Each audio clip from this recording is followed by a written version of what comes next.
안녕하세요. 1월 23일 오늘의 영상 시작합니다. 오늘은 보시는 화면과 같이 다양한 선종에 대해서 제가 장단점을 말씀드리고자 합니다. 제가 또 우연찮게 진짜 다양한 선종을 경험을 해봤거든요. 크레인 달렸던 핸디 사이즈, 곡물선, 광탄선, 그리고 자동차선, LPG, 그리고 헤비리프트, 초중량 물선, 그리고 컨테이너선, 어쩌다 보니 다양한 선박을 경험을 하게 됐습니다. 그래서 오늘은 좀 제 경험에 빗대서 설명을 드리는 게 쉽지 않을까 싶습니다. 일단 상선 중에 연봉 제일 많이 받을 수 있는 건 탱커선이에요. 네. LNG가 제일 높고요. 그 다음에 이제 VLCC, ULCC 원유선입니다. 예. 그리고 LPG, 케미컬도 연봉이 높죠. 제법 높습니다. 왜 높으냐면 일이 힘들어요. 제가 뭐 직접적으로 경험을 하지 않아서 모르겠는데 그만큼 힘들다고 합니다. LNG, ULCC, VLCC, LPG 같은 경우는 기본적으로 시설이 좋습니다. 상륙이 힘들기 때문에 그래요. 그리고 추후에 외국선사 가기가 좋아요. 저도 송출선으로 이제 개인적으로 송출을 알아보고 외국에 가보려고 했는데 벌크선은 연봉이 작고 LNG, VLCC, ULCC 이쪽 계통의 선기장들을 상당히 많이 뽑더라고요. 예. 갈 수 있으면 이쪽으로 가서 경험을 쌓는 게 외국 진출하기도 좋고 커리어에도 좋지 않을까 저는 그렇게 생각을 합니다. 단점으로는 기본적으로 이런 배들은 그 접안에서 작업을 하는 게 아닌 이제 연안에서 떨어져 가지고 선적을 하거나 하역을 하거든요. 그래서 상륙이 안 됩니다. 승선 도중에는. 그리고 저는 이제 벌크 탈 때 바베큐 하는 걸 되게 좋아했는데요. 예, 이제 이런 탱커선들은 그 위험 화물이기 때문에 바베큐가 불가합니다. 애초에 담배도 지정된 장소에서밖에 못 피게 되어 있어요. 그리고 요즘에는 탱커선들은 메이저 수검을 해야 되죠. 메이저 수검은 이 해양계 계통에 계신 분들이라면 다 알고 계실 겁니다. 그만큼 빡셉니다. 예, 바쁘고. 탱커선은 이렇고요. 벌크선. 벌크라고 하는 것은 포장이 안 된 것을 벌크라고 하죠. 예, 크레인 달린 자파선, 곡물선, 광탄선이 있는데요. 옛날에야 이제 자파선 이제 핸디 사이즈가 대부분이거든요. 이런 핸디 사이즈 벌크를 타면 진짜 이제 구석구석 포트에 들어갈 수 있다 그래요. 재밌는 포트도 참 많고 뭐 그렇다고 했는데 요즘에는 그 메리트가 많이 떨어진 것 같습니다. 오히려 연봉이 좀 작아요. 이런 작은 배들은. 예. 그리고 곡물선 같은 경우에는 수분에 취약하고 눈, 비, 이슬 같은 게 내릴 경우에 작업이 중지되어 정박 시간이 길다라고 적어놨는데 이게 왜 장점이냐면 그만큼 접안 시간이 길어지면 기관부들은 접안 시간 때 할 수 있는 일을 다 끝내놓고 쉬는 시간도 많거든요. 엔진 작업 다 끝내놓으면 접하는 때 돌아가는 기계라고는 발전기밖에 없어요. 거의 발전기, 보일러. 그렇기 때문에 기관부들 같은 경우는 한 일주일 정도 엔진 작업 쫙 다 해놓고 만약에 뭐 1, 2주 더 정박을 해 있다 그러면 그 뒤로는 뭐 편하게 지내는 거죠. 광탄선회 같은 경우에는 호주나 브라질에서 선적을 하는데 한 일주일에서 한 달 정도 앵커링 하는 시간이 상당히 많았어요. 예. 이것도 이제 앞으로 이제 그 화력 발전소가 점차 줄어들다고 하면 그 대기 시간이 줄어들 가능성이 있는데 아직까지는 이제 대기 기간이 긴 걸로 알고 있습니다. 최근에 이제 중국에서 호주산 석탄을 안 받는다고 하죠. 그래서 뭐 우크라이나에서 받는다 그랬나? 뭐 다른 데서 받는다고 그랬는데 그러면 이제 호주 가던 배들이 다 다른 나라 가서 받겠죠. 예. 그러면 그쪽에서 그 석탄 채굴 작업이 얼마나 효율적인지 모르겠는데 석탄 채굴 작업이 효율적이지 않으면 대기 시간도 길고요. 뭐 선원의 입장에 봤을 때는 대기 시간이 길면 길수록 좋죠 뭐. 단점으로는 크레인 배들은 이제 공통적인 건데 벌크선은 기본적으로 중국산이 많습니다. 왜냐하면 배가 싸기 때문에. 그리고 노후선들이 많아요. 예. 근데 최근에는 이제 라이트십 때문에 노후선들이 많이 줄었는데 그래도 이제 벌크선이 타 선종에 비해서 노후선이 많습니다. 그리고 이제 크레인이 있을 경우에는 이 기사가 상륙이 어려워요. 왜냐하면 이 기사가 크레인을 담당을 하거든요. 음, 그리고 스피드 자체가 느리기 때문에 미국 갔다가 뭐 일본이나 한국 오고 미국 호주나 뭐 캐나다 갔다가 뭐 한국이나 중국 오게 되면 항해가 상당히 깁니다. 보통 속도가 12노트 내외이기 때문에 12노트면은 보통 시속 24km죠. 예, 볼크선 같은 경우에. 그래서 항해가 상당히 깁니다. 그리고 광탄선일 경우에 화물의 특성상 그 화물창 손상이 심해요. 그리고 이제 그러다 보니까 배가 이제 부러지거나 그래서 사고가 나는 경우가 덜어 있죠. 예전에 이제 브라질 앞바다에서 사고가 났던 경우도 그런 케이스였고요. 예. 하지만 신조나 이제 라이트십이 이제 나오게 된 계기도 그러한 이제 화물에 대한 사고가 많이 발생을 하면서 안전한 선박을 유지를 하려고 라이트십을 수금을 하는 겁니다.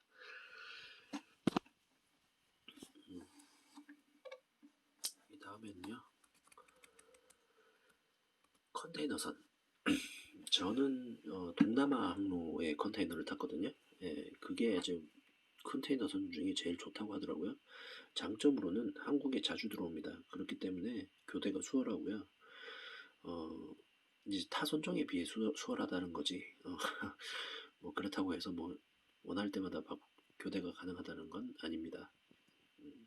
이 컨테이너도 피더선이라고 해서 이제 대부분 이제 한중일 항로를 돌아다니는 배들은 어, 이제 자주 한국에 들어오고 동남아 항로는 이제 2주에 한 번 한국에 들어옵니다. 이제 한국에서 출발을 해서 뭐 중국 상해, 홍콩, 뭐 갔다가 자카르타 찍고 다시 돌아오는 그런 코스가 많고 어, 뉴스에 많이 나오는 배들은 대미 항로나 이제 유럽 항로입니다. 이런 거는 요즘 이제 컨테이너 같은 경우에도 이제 LNG 추진을 하니까 LNG를 타지 못했음에도 불구하고 LNG 추진의 그 엔진을 겪어볼 수 있는 아주 그런 케이스가 될 텐데 하여간 그 요즘은 이제 매트릭스 때문에 컨테이너 타다가 LNG로 넘어가기가 힘들거든요. 근데 이제 내가 컨테이너를 타는데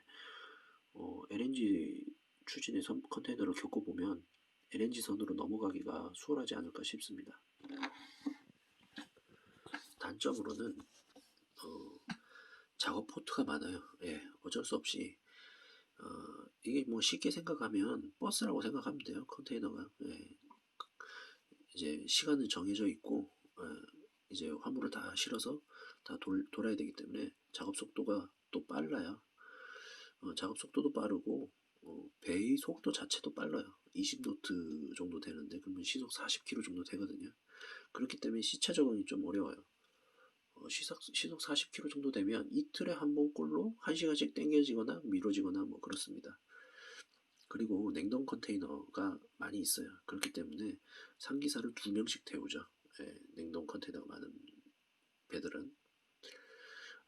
아까 이제 피더선 같은 경우는 왜 피더라고 하냐면 이제 미국에서 만약에 상해에 물건을 갖다 준다라고 하면 미국에서 부산으로 왔다가 부산에서 그 물건이 다시 상해로 피딩되는 경우가 있어요.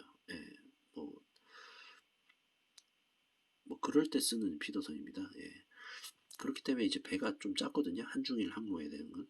배가 작으면 거주구가 작습니다. 그렇게 되면 시설이 또 별로 안 좋아져요. 예. 왜냐면 이제 거주구가 작아지면서 있어야 할 뭐 헬스장이라든가 운동시설 같은 게 상당히 줄어들기 때문에 저는 그 배가 작은 게 별로 없더라고요. 그리고 대미 항로, 유럽 항로 같은 경우에는 배는 큰데 속도가 빠르기 때문에 엔진이 크고 기통수가 많아요. 그렇기 때문에 작업해야 될 엔진 기통이 많죠. 벌크 같은 경우는 대부분 뭐 6기통, 7기통인데 비해서 컨테이너 같은 그 대미 유럽 항로 같은 큰 컨테이너는 아마 뭐 12기통 뭐 이 정도까지 갈 겁니다.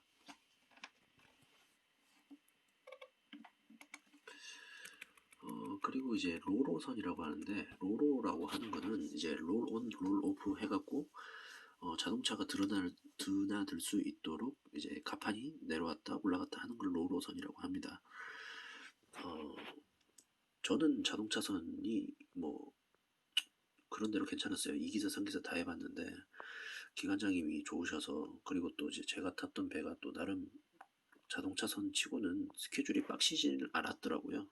나중에 이제 안 사실인데 윌햄슨이나 해영 쪽에 있던 친구들 얘기 들어보면 저의 한 2배 정도의 스케줄을 겪었더라고요. 어쨌든 장점으로는 이게 이 배는 거주구가 이제 선수 쪽에 있어요. 예. 엔진룸 보통의 이제 상선들 같은 경우는 바닥에 엔진룸이 있고 그 위에 이제 거주구가 있단 말이죠. 근데 자동차선 같은 경우는 엔진룸이 있고 그 위에 이제 로로 입구, 자동차 입구가 있고요.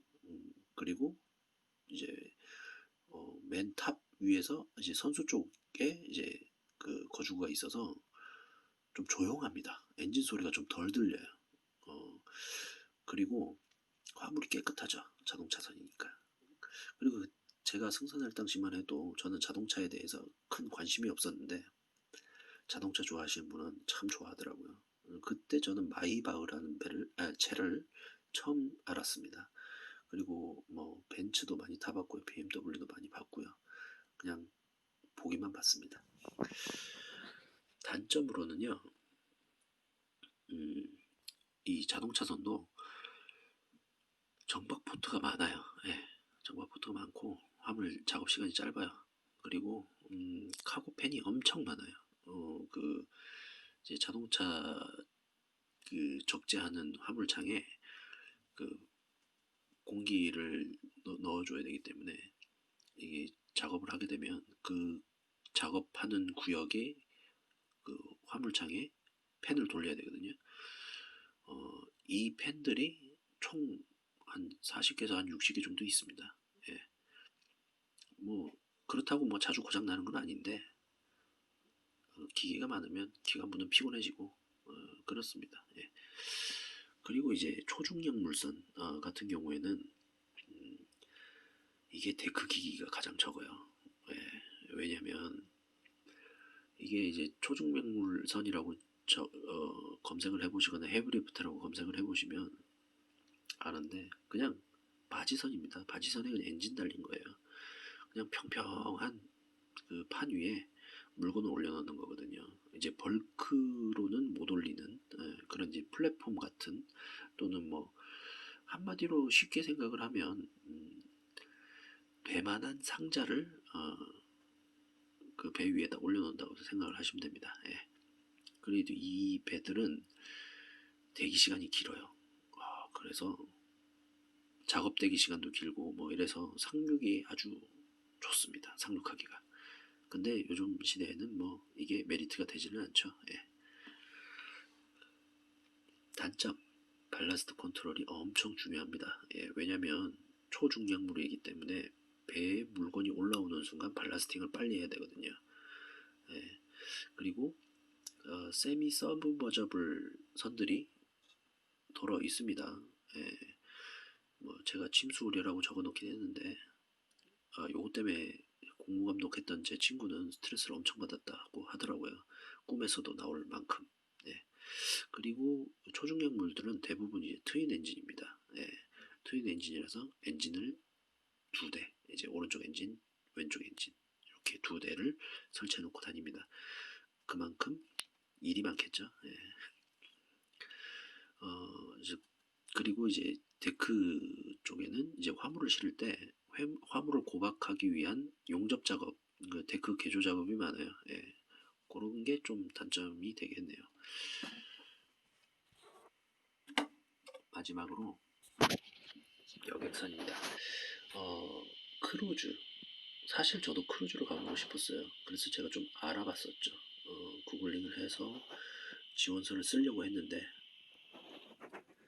단점 중에 영어 외 2개 국어를 해야 된다고 하더라고요. 1개 국어였나? 하여간 영어 외 2개 국어가 필수였던 걸로 제가 알고 있어요. 그래서 뭐 중국어, 스페인어를 한다던가, 뭐 중국어, 일본어 한다던가, 포르투갈어, 스페인어를 한다던가. 하여튼 영어는 기본이고요. 예. 그리고 연봉이 생각보다 높지는 않더라고요. 다만 이제 크루즈선이다. 뭐 그런 것 그게 뭐 예. 이게 이제 연봉 제가 상선만큼 됨이라고 해놨는데 또 단점에다가는 생각보다 높지 않다고 적어놨잖아요. 왜 그러냐면 크루즈가 최첨단선이잖아요. 엄청 좋단 말이에요. 근데 생각보다 연봉이 높지 않아요. 그냥 상선과 비슷해요. 예. 그리고 한일 한중 다니는 여객선들이 있습니다. 이게 대부분 한 달에 일주일 정도는 휴가를 줍니다. 예. 근데 휴가를 안 받는 경우도 많다고 해요. 예.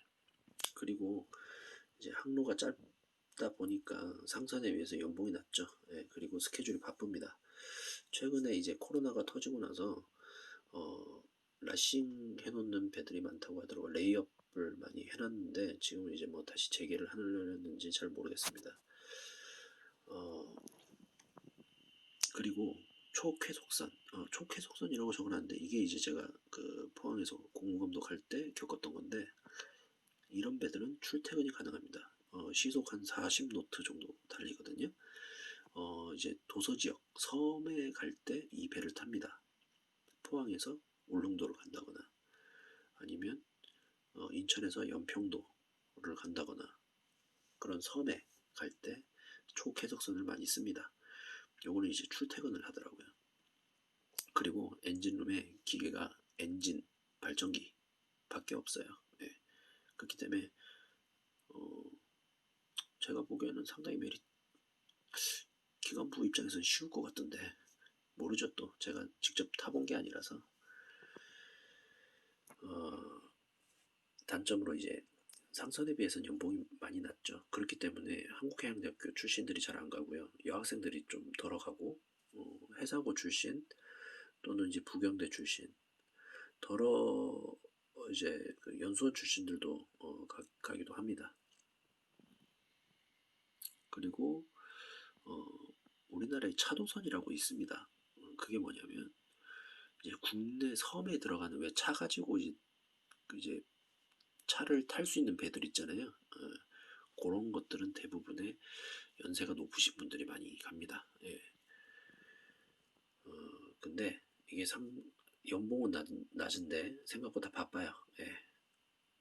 그래서 대부분들이 연로하신 분들이 많이 승선해 계십니다. 예, 이렇게 이제 다양한 선박들을 알아봤고요. 다음 영상에는 제가 여학생들이랑도 배를 많이 타봤는데 제가 생각하는 여학생들의 승선 메리트 및 장단점에 대해서 한번 얘기를 해볼까 하는데 어떠신지 모르겠습니다. 네. 오늘의 영상은 이 정도로 마치도록 하겠습니다. 감사합니다.